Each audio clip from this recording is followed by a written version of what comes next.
তিনি রত্নের অধিকারী। সত্যিকারী নামটির সাথে তার অনেকটা মিল আছে। তিনি সর্বগুণ সম্পন্না, বিদুষী মা, একজন শিক্ষিকা, আর তিনি সুন্দরভাবে বিনিয়ে বিনিয়ে কথাগুলি বলেন, শব্দ অর্থগুলি আমাদের মাঝখানে তুলে ধরেন। আজ তাকে অনুরোধ করব, তিনি 20 মিনিট কাল ঠাকুরের এই 4টে বাণীর উপরে আলোকপাত করবেন, পর্যালোচনা করবেন। রত্নামায়ের সময় শুরু হলো। আমা, আপনার সময় শুরু হলো মা। জয় গুরু মা, আপনি আসুন। জয় গুরু, জয় গুরু, জয় গুরু। সকলকে জয় গুরু জানাই। নরেশ গাঙ্গুলি দাদা একবার লিভ করেছিলেন, এক্ষুনি আবার জয়েন করলেন। আমি তাকে সশ্রদ্ধ জয় গুরু জানাই, প্রত্যেককেই সশ্রদ্ধ জয় গুরু জানাই। আমার পরম দয়ালের শ্রীচরণে প্রণাম নিবেদন করছি। আচার্য পরম্পরা, আমার পরমারাধ্যা জগৎ জননী, সকলের শ্রীচরণে প্রণাম নিবেদন করছি। আজকের বাণী আলোচনা আবারও সেই সংজ্ঞা অধ্যায় থেকে। এই সংজ্ঞা অধ্যায়, সংজ্ঞা মানেই তো বিষয়গুলো কঠিন, কেননা সংজ্ঞা মানে সুচারু রূপে তার রূপটাকে প্রকাশ করে দেওয়া। প্রথম বাণীটি ছিল, শিল্পীকারে কয় এমন ছাদেই মূর্ত করে চিতে সম্বেদয়। আমার শ্রদ্ধেয় স্বস্তি প্রসন্ন দাস দাদা অপূর্ব ভাবে তিনি এই বাণীটি ব্যাখ্যা করেছেন।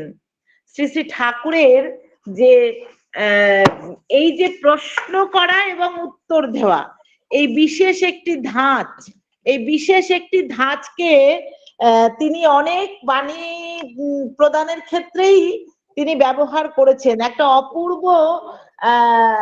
অপূর্ব সাহিত্য কুশলতা এই মাধ্যমটি, প্রশ্ন এবং উত্তর। আমার আর একটা প্রশ্ন এবং উত্তরের বাণী এই মুহূর্তেই মনে পড়ছে, ভালোবাসা তবে কি, যার ভালোতে বাস করা তোর চর্যা নিপুণ ধি। এইভাবে অনেকগুলি বাণী তিনি দিয়েছেন। তো এই বাণীটিতে শিল্পীর সংজ্ঞা তিনি প্রকাশ করেছেন। শিল্পী কারে কয় এমন ছাদেই মূর্ত করে চিতে সম্বেদয়। আমার স্বস্তি প্রসন্ন দাস দাদা তিনি বলেছেন যে শিল্পী মানে আর্টিস্ট, শিল্পী মানে কারিগর, মিস্ত্রি। সব থেকে অন্যতম, মানব জগতের অন্যতম সুবৃহৎ শিল্পী একজন মা।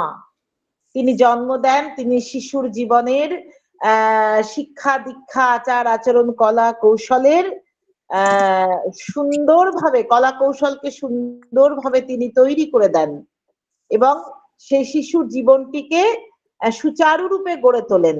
তাই একজন মা অত্যন্ত দক্ষ একজন শিল্পী। এছাড়াও আমাদের জীবনে শিক্ষক, আমাদের জীবনের বিভিন্ন কোচ যারা আমাদেরকে শিক্ষা দেন। তাছাড়াও তিনি মৃৎশিল্পীর কথা, মিষ্টির দোকানের কারিগরের কথা, অর্থাৎ আলপিন টু এলিফ্যান্ট। আমার দাদা বলেছেন যে সব কিছুর কারিগর বা শিল্পী থাকে, কেননা শিল্পী ছাড়া সৃষ্টি সম্ভব নয়। ঠিক তেমনি আমার দাদা বলছেন যে এই বিশ্বজগতের যিনি কারিগর, এই বিশ্বজগতের যিনি স্রষ্টা, সেই সুপ্রিম আর্টিস্ট, তার হাতের সেই পরশে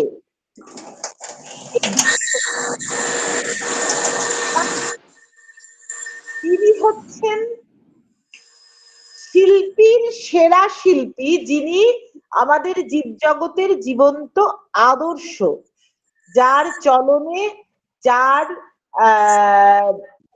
আদর্শে আমরা যদি অনুসরণ করি তাহলে আমাদের মধ্যেও কিন্তু চৈতন্যের জাগরণ ঘটে। এই চৈতন্যের জাগরণ যদি তিনি আমার প্রত্যেকটি মানে জীবজগতের মানুষ সহ প্রত্যেকের মধ্যে চেতনা দিয়েছেন, চৈতন্যের জাগরণ ঘটানোর পন্থাটাও দেখিয়ে দিয়েছেন, তাই তিনি সর্বশ্রেষ্ঠ শিল্পী। আর এমনতর শিল্পী হয়ে গড়ে উঠতে গেলে আমাদেরকেও কিন্তু সেই নিপুণ ভাবে, শিল্প কথাটাই তো শিল ধাতু থেকে এসছে, এই শিল ধাতুর অর্থই হচ্ছে নিপুণ হওয়া, শিল ধাতু যুক্ত প, প মানে ভাবে। তাহলে নিপুণ হওয়ার যে ভাব, এই নিপুণ হওয়ার ভাব তিনি হচ্ছেন, সেটি হচ্ছে শিল্প। আর সেটিকে যখন যিনি করেন, যে কারিগর করেন, যে শিল্প বা কর্মকারী করেন, তিনি হচ্ছেন শিল্পী। তাই ঠাকুর বললেন যে এমন ছাদেই মূর্ত করে। মূর্ত করা মানে কি? মূর্ত করা মানে বাস্তবায়িত করা, তার বাস্তব প্রকাশ ঘটানো। একজন শিল্পী যখন একটি মূর্তি তৈরি করেন, যদি দেখে সেটাকে মনে হয় যে সেটি সত্যি মানুষ, তাহলে সেই শিল্পীর সেই মূর্তি তৈরি করাটা সার্থক। কেননা তিনি সেটাকে চিতে সম্বেদয় করিয়েছেন। চিত মানে দুরকম, চিত মানে মন, চিত মানে হৃদয়, আবার চিত খণ্ডীয়ত্ব যেটা চৈতন্য বা চেতনার প্রকাশ।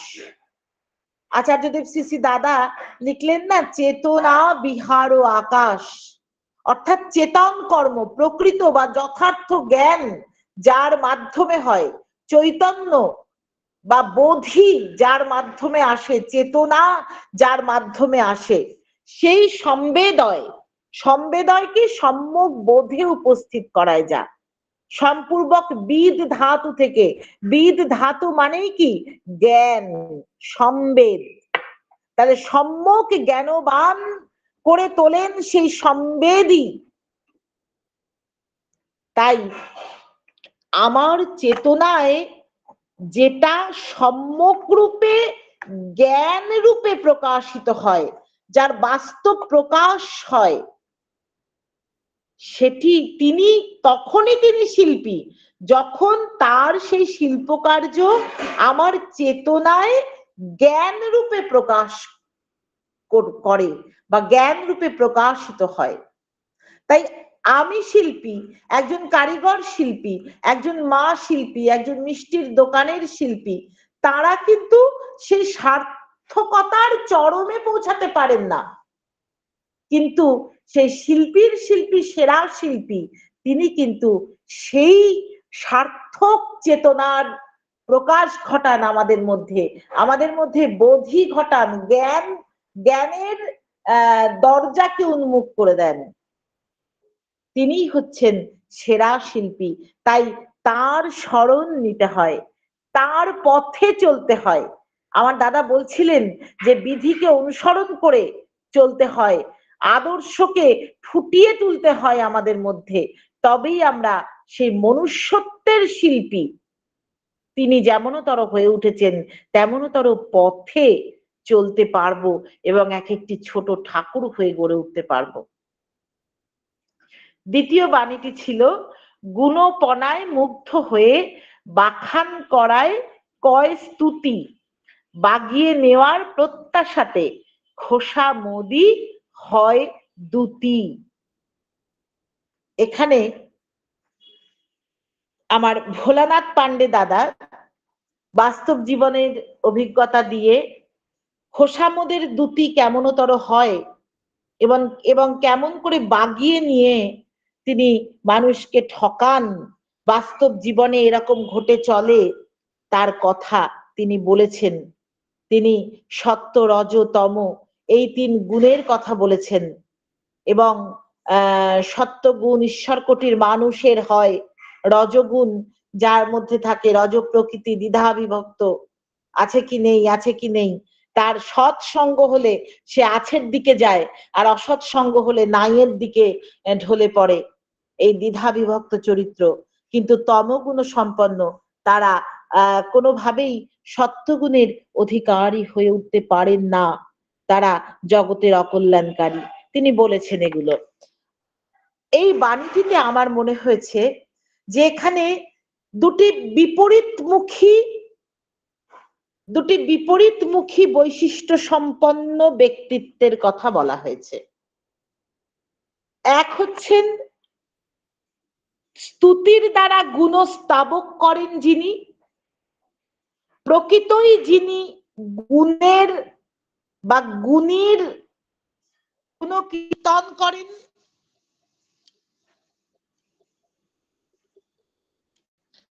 গুণের গুণীকীর্তন করেন যিনি, তিনি হচ্ছেন স্তুতির দ্বারা গুণস্তাবক।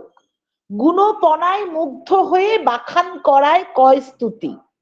গুণপনায় মানে কারোর গুণের দ্বারা, গুণের দ্বারা যখন স্তুতি করেন, স্তুতি করা মানে কি?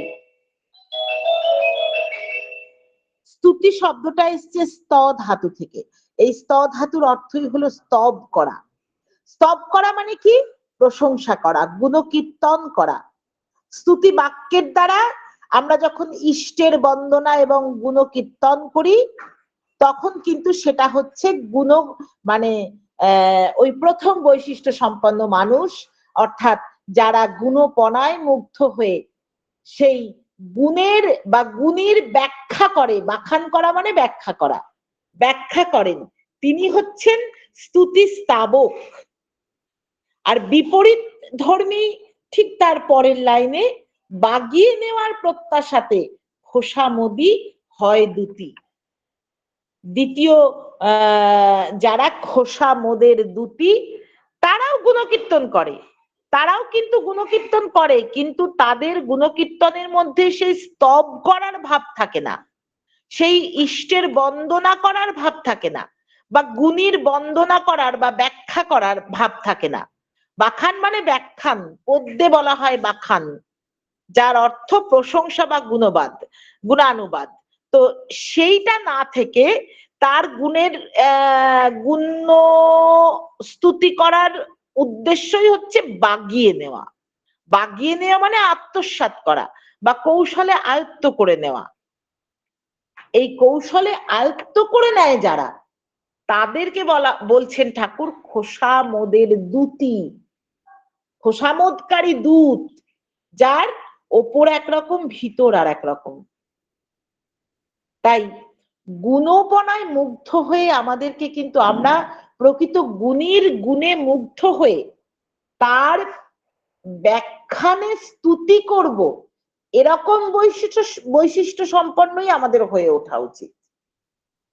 খোসামত করে যার আদৌ সেই গুণ নেই, তাও তার সেই গুণ আছে বলে তার কাছ থেকে বাগিয়ে নেওয়া, এটাই হচ্ছে সেই তমগুণ সম্পন্ন।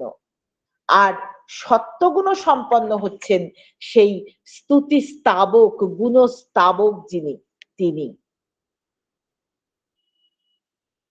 তৃতীয় বাণীতে ছিল, সত্তা যখন গুণ ছাপিয়ে গুণ বিনিয়ে করে কাজ, গুণাতীতের সেই প্রকৃতি, সেই তো জানিস গুণীর রাজ। খুব সুন্দর এই বাণীটা, ভীষণ গভীর, অতলান্তিক গভীরতা রয়েছে। এই বাণীর ব্যাখ্যা করা আমার কর্ম নয়। যাই হোক, স্বর্ণালী বিশ্বাস মা খুব সুন্দর করে বলেছেন যে সর্বগুণের অতীত সেই পুরুষোত্তম, যিনি সকল গুণের অধীশ্বর। সত্তা মানে তিনি বললেন যে সতের সঙ্গে সংযুক্তি, এক্সিস্টেন্স। তাই সত্তাকে আনন্দ মুখর করে তুলতে হয়। সত্তা সচ্চিদানন্দময়, আমার ঠাকুর বলে গেলেন মহাচেতন, পরম চেতন সেই সত্তা। তাই সৎ চিন্তা, আচার, ব্যবহার আমার মধ্যে যেন প্রকাশিত হয়, যেন পরম সত্তায় আমি বিলুপ্ত হতে পারি, তার গুণপনা যেন আমার বৈশিষ্ট্যকে গুণান্বিত করে তুলতে পারে, আলোকিত করে তুলতে পারে, এবং জীবন বৃদ্ধির সুনীতি নিয়ে আমাকে এগিয়ে দিতে পারে উন্নয়নের পথে। খুব সুন্দর বলেছেন আমার স্বর্ণালী মা। ঠিকই তাই, সত্তা মানে সতের ভাব, অর্থাৎ অস্তিত্বের ভাব। অস ধাতু থেকে এসেছে, আমরা সবাই জানি। অস্তিত্ব বা বিদ্যমানতা, এই অস ধাতুর অর্থ এক্সিস্টেন্স। আর গুণ মানে কি? গুণ মানে হলো মন্ত্রণ, গুণ মানে চিন্তন, গুণ মানে অভ্যাস, গুণ মানে আবৃত্তির দ্বারা যা অধিগত হয়। আমরা গুণ মানে মনে করি যে কোনো বিশেষ পারদর্শিতা। হ্যাঁ, নিশ্চয়ই তাই। কেননা মন্ত্রণ, চিন্তন, অভ্যাস, আবৃত্তির দ্বারা অধিগত যা করা হয়, সেটাই কিন্তু আমাদের জীবনে পারফেকশন এনে দেয়, আমাদেরকে গুণী করে তোলে। তাই এই যে মন্ত্র, অনভ্যাস, আবৃত্তি, এগুলির দ্বারা কি হয়? সত্তার সাত্ত্বিক প্রেরণা জন্মায়। আর এই এই অভ্যাস যিনি করেন তিনি গুণী। তিনি গুণী। এমন গুণী মানুষ আমরা অনেক দেখতে পাই সমাজে, যিনি সত্তার গুণকে ছাপিয়ে গুণ বিনিয়ে, বিনিয়ে মানে গুণে বনন করে, বনন করলে কি হয়? বনন করলে সেই মাল্টিপল হারে বেড়ে ওঠে। তাই বিনিয়ে মানে সত্তার কাজ হলো সেই গুণকে বাড়িয়ে তোলার কাজ। আর সেই বাড়িয়ে তোলার কাজ মানেই হলো সেই মন্ত্রণ, চিন্তন, অভ্যাস, আবৃত্তি। তাই গুণী ব্যক্তি কিন্তু তা গুণকে বাড়িয়ে তোলার অভ্যাসে থাকেন। তার সতের সত্তা, তার সত্তার সৎ এক কথায় সেই গুণকে বাড়িয়ে তোলার কাজে নিযুক্ত থাকে। আর গুণাতীত যিনি, যিনি গুণাতীত তিনি কেমন? তিনি হচ্ছেন সেই সত্য, রজ, তম, এই গুণত্রয়কে অতিক্রম করেছেন যিনি। অতিক্রম করেছেন মানে সকল গুণের অধীশ্বর যিনি, তিনি হচ্ছেন গুণাতীত। সুমধুর প্রতিফলনে নির্গুণ ভাবে, আচ্ছন্ন ভাবে সমাহিত সকল গুণ তাঁরই মধ্যে। তিনি যখন সেই গুণ বিনিয়ে চলেন, ওই যে ঠাকুর বললেন না যে ওই গুণ গুণিত হয়ে চলতে থাকে, তাহলে সেই গুণ বিনিয়ে যখন তিনি চলেন তখন তিনি গুণীর রাজ, সেই সকল গুণাতীত গুণীর অধীশ্বর, গুণীর গুণী সকল গুণী শ্রেষ্ঠ গুণী সেই গুণাতীত ঈশ্বর, তিনি কিন্তু সর্বগুণের অধীশ্বর, ত্রিগুণেশ্বর, গুণাতীত। তিনি সর্বোত্তম ভাবে গুণকে ছাপিয়ে, গুণকে বিনিয়ে বর্ধন করে চলেন। তাই তার সংস্পর্শে এলে, সেই গুণীর গুণী গুণাতীতের সংস্পর্শে এলে আমাদের মধ্যেও সেই গুণের সঞ্চার হয়, সঞ্চারিত হয় তার গুণগুলি। তাই আমাদের গুণী হয়ে উঠতে গেলে সেই গুণাতীতের সঙ্গ করতে হয়, গুণাতীতের সংস্পর্শে আসতে হয়। তাই সেই গুণীর কাজ সত্তা ছাপিয়ে গুণ বিনানো, আর গুণীর গুণী তিনি তার সকল গুণ দিয়ে, সকল তার সঙ্গকারী, তার অনুচলনকারী জীবকুলকে সেই গুণী করে গড়ে তোলেন। জানি না আমি কি বললাম আর কি বলতে পারলাম। যাই হোক, পরের বাণীটি, শেষ বাণীটি ছিল, শ্রদ্ধে অবশ আতুর শোকে বৃদ্ধি তরে করলে দান, তৃপ্ত করে প্রীত হওয়া তাকেই ও তুই শ্রাদ্ধ জান। আমরা এখানে শ্রাদ্ধ কথাটির সংজ্ঞা পাচ্ছি। আমরা জানি যে শ্রাদ্ধ মানে হচ্ছে পিতৃকৃত কৃত্য বা মাতৃকৃত্য, বা যিনি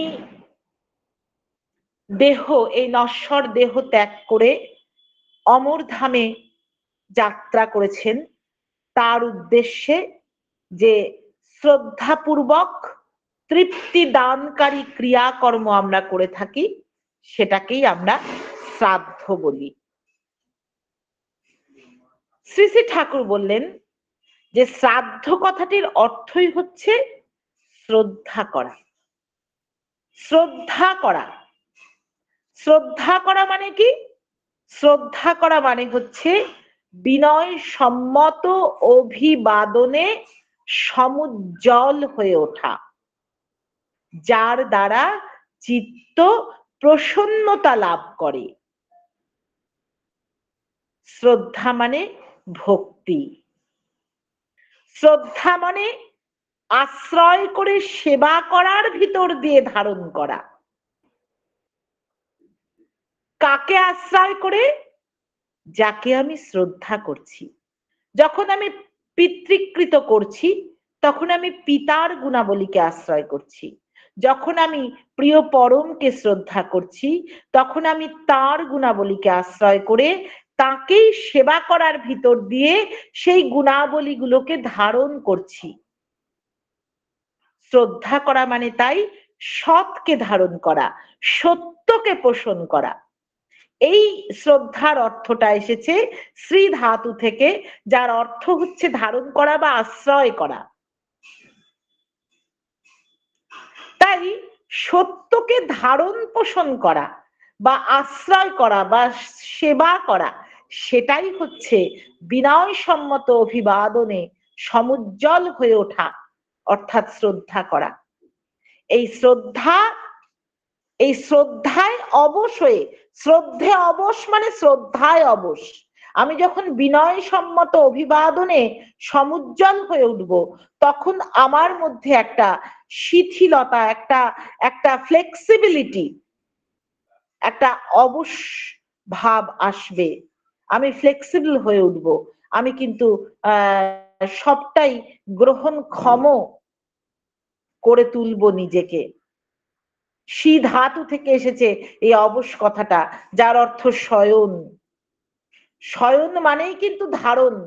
যিনি শয়ন করে থাকেন, তিনি তাকে কেউ ধারণ করে, আবার তিনিও কাউকে ধারণ করার যোগ্যতা অর্জন করেন। আর বৃদ্ধি মানে কি?